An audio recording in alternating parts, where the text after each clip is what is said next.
Yes. Tapi ngomong-ngomong soal komunis dan lain-lain, aku sih sebenarnya sudah tanya ya di video kemarin, tapi aku pura-pura aja ngetes lagi. Iya. Boleh. Aku nggak hafal padahal. Iya. Waktu pertama kali kita kenal, itu kapan, di mana, dan masih ingat tidak?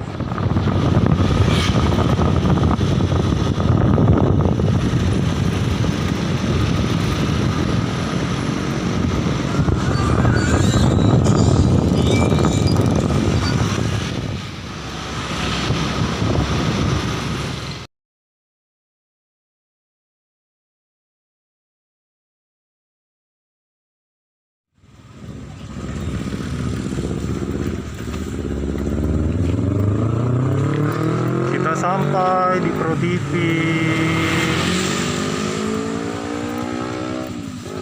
Sebentar, kita hubungi orangnya dulu ya. Waktu pertama kali ketemu sama Steby itu kebetulan aku sama Steby juga, aku dari Pro TV, Steby dari Suara Kota, perwakilan kita itu liputan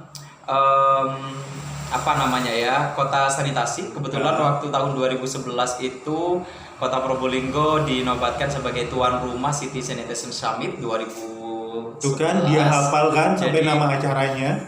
dan tempatnya di Gedung Widya Harja, Jalan Panjaitan, Kota Probolinggo. Waktu ketemu, aku kayaknya lihat Steby itu miris banget gitu loh. Steby yang sebesar itu, dia berdua bareng sama bareng Mbak Nea, Sonea yang sekecil ini gitu loh. Ya, minion gitu. Mini banget gitu loh kan ya. Jadi serasa melihat Marsha and the Bear. Oh iya benar. Ada Pak Polisi, kan kami tuh ada program namanya Probolinggo Kilas Bestari. Mudah-mudahan namanya aku kayak Dulu, gitu ya. dulu itu ya? Iya, Kilas Bestari. Jadi ketika ada laporan terus kita menindaklanjuti langsung di lapangan, cocok nggak sih yang dilaporkan sama masyarakat sama yang beneran itu. Nah, aku kan sama Nea tuh partneran tuh. Waktu itu ada laporan mengenai kondisi jalan berlubang di Brak. Kan?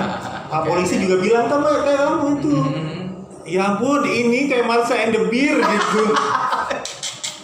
Enggak, jadi dulu aku sempat batin gitu ya. Waktu pertama kali ketemu sama Steby, sampai pulang pun juga aku sempat cerita, kenal nggak ada waktu itu memang aku lupa, memang kita sudah kenalan, tapi aku lupa nama Steby. Beda kalau saya namaku kan nama sejuta umat ya. Kalau Steby kan agak sedikit sulit gitu. Jadi aku cerita, aku ketemu dapat teman-teman. Itu cerita ke siapa? Ke teman-teman kantor waktu itu. Iya. Aku ketemu sama teman, ada yang satu itu namanya hampir sama dengan aku. Hampir sama kan? Sonea sama Solihin hampir sama. Tapi kalau Steby aku lupa. Yang pasti anaknya itu tinggi besar, terus ya suaranya itu dia kalau ngomong pakai suara diafragma. Aku batin kenapa dia nggak capek-capek ya seharian gitu ngomong seperti itu. Aku mikirnya memang dia ngomong itu kayak suara diafragma yang dikeluarkan, gitu ya. Kayak diatur gitu. Pengen dong dengerin suara aslinya itu kayak gimana. Ternyata ya siaran yang ngomong biasa ya beneran ya kayak gitu suaranya. Ya gimana lagi ya Pak ya, anugerah Tuhan Pak. Itu keren loh Steby lo ya. Kalau sudah maksudnya punya suara kayak gini tuh langka lah begitu. Makanya ini adalah aset Kota Probolinggo. Aku tapi punya cita-cita jadi penyanyi sebenarnya ya. Aku pengen gitu punya konser besar terus yang bilang gini Probolinggo gitu kan ya. Terus aku nanti kayak jatuh ditangkap-tangkap gitu. Tapi sayang memang Tuhan itu tidak mengizinkan anaknya atau muridnya untuk jumawa. Karena berhubung Steby bilang seperti itu, aku sekalian juga mau menyampaikan nih, mudah-mudahan semuanya itu mohon untuk bisa dipahami begitu ya. Bapak Ibu, guys, ya. Tidak semua penyiar, tidak semua MC dia bisa nyanyi. Please. Bener. Kalau nyanyi kamar mandi sih bisa ya. Yes. Jadi kan karena kamu tapi nggak tanya nggak apa sih yang paling disukai dari bukan disukai, yang paling diingat dari Steby? Iya, apa? Aku nih sudah ketar-ketir nih kalau pertanyaannya model kayak gini. Steby tuh orangnya tuh enak banget gitu loh ya. Wartawan paling enak kalau menurutku ya Steby ini gitu loh. Beda kan kalau kayak kalau kita ini kan video. Jadi kalau sudah video yang ya sebelum acara kita 1 jam atau setengah jam sebelum acara sudah ada di sana. Karena harus ada pengambilan gambar dari awal sampai selesai. Bener kan? Harus rapi ya Pak ya. Harus rapi. Kayak sekarang tuh ya. Harus klinis gitu loh. Makanya Bapak minta sekarang diulang lagi ya Pak ya. Jadi aku memang sengaja pilih pilih baju yang dia warnanya warna cerah gitu loh, Stevie ya. Aku sengaja enggak biarkan narasumber lebih bagus. Enggak, tapi memang beneran Stevie itu adalah wartawan yang paling enak loh pemirsa. Kenapa saya bilang seperti itu? Ya namanya kan dia kan reportase, yang penting kan data sudah oke gitu loh kan. Mau dia datang di pertengahan acara kayak mau hampir selesai kok, ya suka-suka dia. Jadi kalau menurutku dia itu adalah wartawan yang paling enak. Kalau seandainya kita ada acara seminar, dia datang itu menjelang selesai. Jadi sebelum wawancara dia makan dulu gitu. Enak banget gitu lah. Ya. Ini yang paling diingat tuh kayak gini. Pokoknya Stevie aku tahu yang paling ingat dari kamu adalah kalau datang ke suatu acara makan dulu. Kamu datang. Enggak liputan ya, nanti aja. Aku pusing ini kalau aku belum makan gitu. Jadi tidak ada inspirasi untuk bertanya, pertanyaannya monoton gitu-gitu aja. Tapi kalau sudah perut itu kenyang, biasanya langsung encer gitu loh ya. Mau tanya apa aja katanya kayaknya terserah. Ya oke. Kita sambung lagi ya. Jadi ya itu enaknya aku karena kan hanya suara. Kadang-kadang aku malah keenakan. Aku datang tuh hampir-hampir terakhir, tunggu acaranya hampir selesai. Terus aku bahan sudah telepon atau minta WA bahan dari temanku yang sudah di sana, di Hindisa atau media-media lain ya. Mbak, anunya apa? Ini laporan panitianya dong. Fotoin gitu. Jadi aku datang ke sana tuh sudah penuh lah otak ini ya kan. Gitu. Jadi tinggal baca aja, tinggal menyiapkan pertanyaan kepada narasumber. Gitu. Apalagi todongan pertanyaanku paling gampang adalah, Bapak, menurut Bapak boleh diceritakan kepada Mitra Suara Kota bagaimana sih kegiatan ini? Gitu. Jadi biar ngelos gitu loh ya. Aku itu tapi ingat Suara Kota itu aku paling merasa bersalah loh ya sama Mbak Sonea. Kenapa? Haiwannya. Jadi waktu itu kalau nggak salah kita itu ada syuting, ada kegiatan waktu itu zamannya Bapak Bukhori. Wali kotanya Pak Bukhori waktu itu. Wali kotanya sebelum syuting Prokombi ya? Belum banget. Dan waktu itu aku berat badannya 45 kilo gitu loh ya. Jadi lagi kayak kekurangan gizi gitu Pak ya. Waktu itu kita syuting ada kegiatan apa sih? Pokoknya ada kegiatannya Pemkot yang datang waktu itu Pak Wali. Nah, ini kan seperti biasa ya.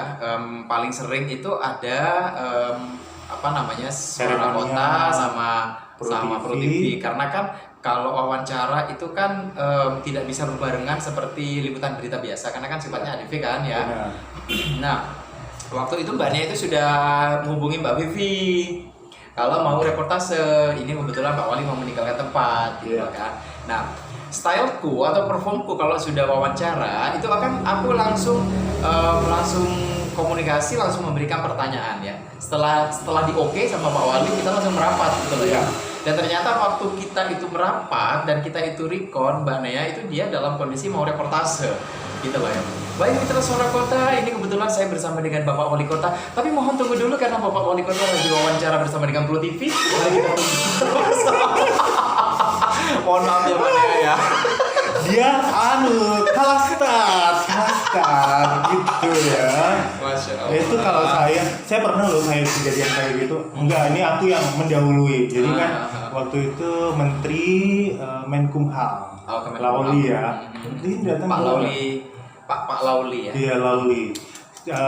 Terus habis gitu semua wartawan itu kan agak takut-takut. Oh enggak, aku enggak datang waktu itu. Agak takut-takut ya wawancara sama Pak Menteri kan ya. Sekelas menteri gitu loh kan ya. Siapalah kita. Terus aku kan acaranya di gereja aku, kunjungan yang di gereja merah itu ya. Aku tidak membuang-buang kesempatan itu karena aku satu pengen bisa langsung ngobrol, dua pengen foto dong, meningkatkan prestis kan. Yes. Gitu. Meningkatkan like ya. Iya benar. Langsung aku serobot, wartawan masih maju mundur Syafik, aku serobot. Baik Bapak, mungkin bisa diceritakan tujuan Bapak kunjungan ke gereja merah? Gitu. Wow. Enggak, pertanyaannya adalah Pak Menteri itu excited excited gitu kok sampai berdoa. Aku khawatirnya itu begitu langsung ditodong begitu ya. Pak Menteri bilangnya mohon maaf Mas, waktu wawancara nanti aja. enggak syukurlah ya untung excited ya. Untung waktu itu enggak. Jadi Bapak, saya dari Radio Suara Kota langsung gitu. untung deh. Gitu ya. Belum. Dan ternyata waktu itu teman-teman akhirnya ikut. Iya, akhirnya ngikut. Yes, Sebagai yes, pembuka yes. lumayan gitu. Tapi kalau aku kenal Lihin, aku mau tanya juga, gimana selama mengenal aku gimana ini? Iya, kenal Lihin, aku tuh tipe orang yang tertarik dulu pada penampilan fisik gitu ya. Jadi siapa ini kok kok cakep kayak gitu. Jadi terus habis gitu kenalan kan kita. Tapi aku lupa acaranya. Ternyata di acara itu. Iya, gitu. kata sanitasi. Tapi ternyata dia tidak seperti yang kubandingkan. Ya Iya. sudah lah ya gitu. Tapi serius. Dari Lihin banyak belajar. Belajar pertama itu adalah hidup sehat. Dulu aku tipe orang yang suruh olahraga aja itu susah minta ampun ya. Ada sih mungkin niatan dulu pengen ya kayak teman-teman yang lain kayak Lihin, kayak Reza, kayak siapa kayak gitu yang badannya bagus. Proporsional lah ya. Meskipun tidak berotot banget, tapi setidaknya ya proporsional. Enak dilihat gitu loh. Kalau Stevie dulu kan abu semlohe gitu kan. Bahenol banget gitu kan. Bahenol itu bukan dari belakang, depan, belakang semuanya bahenol. Masa depan baik, masa belakang baik. Sur banget gitu loh. Sur gitu. Aku sebenarnya juga terinspirasi dari teman-teman yang lain. Ini kan juga teman sekampung waktu itu, dia kok badannya bagus, tapi ya sama lah kalau menurut aku dia juga sama makan ikan. Jarang yang namanya dia itu suka harus minum minuman yang tinggi protein dan lain sebagainya. Karena dia itu kalau sudah habis olahraga, temanku ini sekampung kalau sudah habis olahraga dia biasanya bakat ikan. Karena sendiri kan aku kan di Mesir, mepet pesisir kan Pak, ya. Jadi ini rumahku 200 meter itu sudah laut gitu ya. Sekarang juga rumah 200 meter laut. Gitu. Nah itu dia lebih suka makan ikan laut dan ternyata memang badannya bagus gitu. Tapi memang diimbangi dengan latihan yang benar-benar agak sedikit ekstra. Tapi waktu Pro TV di Raden Wijaya aku coba latihan. Sebenarnya mau sempat down ya karena 2 minggu itu kok kayaknya nggak ada hasil gitu loh. Tapi dari ya teman-teman teman-teman instruktur, teman-teman juga yang memberikan support. Maksudnya itu gini. Orang punya badan bagus itu tidak segampang niup lembungan gitu. Iya, nggak instan. Sama kayak kamu jadi mau gemuk kayak aku juga nggak instan. Iya benar, bertahun-tahun kan. Makanya waktu itu aku sebenarnya dapat challenge ya dari teman-teman ini kan. Coba kamu bisa buktikan, tunggu kalau memang kamu itu continue 4 kali dalam seminggu latihan, tunggu kurang lebih 4-5 bulan. Tunggu dulu hasilnya itu kayak gimana gitu loh kan. Jadi 4 kali itu dalam seminggu itu aku latihan. Kemudian hari Minggunya aku biasanya renang sih. Renangnya ya kalau nggak dulu ya kalau di TRA, kalau nggak di Olimpik sini atau ke laut. Atau karena menurutku bosan sih, aku kan soalnya orang anak laut gitu. Gitu. Jadi bagiku kalau seandainya setiap seminggu sekali kita itu renang, bukan mau main gaya-gayaan tapi memang satu olahraga, terus yang kedua kita kayak dipijet, jadi badan tuh refresh lagi kalau mau latihan. Terrefleksi ya. Gitu. Jadi kalau menurutku akhirnya menginspirasi teman-teman yang lain. Ya tips ya Pak, yang pengen badannya bagus, apa dulu nih yang harus dilakukan? Masalahnya badannya sudah nggak bagus gitu. Kalau dari sini ke atas masih lah. Iya betul. Kukira dulu diet itu aku akan makan harus sedikit gitu ya. Ternyata dipecah-pecah gitu. Bener, dan gitu. Sama sekali nggak pernah ngerasa kelaparan. Nah kalau untuk sekarang karena memang ini kan sudah beberapa bulan kan musim hujan ya. Aku paling suka kalau sudah musim hujan. Kenapa? Karena di halaman rumahku itu kan memang nggak aku paving ya. Jadi memang itu murni tanah dan biarkan dia sayuran itu tumbuh liar. Gitu. Aku paling suka sama bayam. Jadi karena berhubung suka bayam, kalau setiap musim hujan itu pasti bayam itu tumbuh di mana-mana.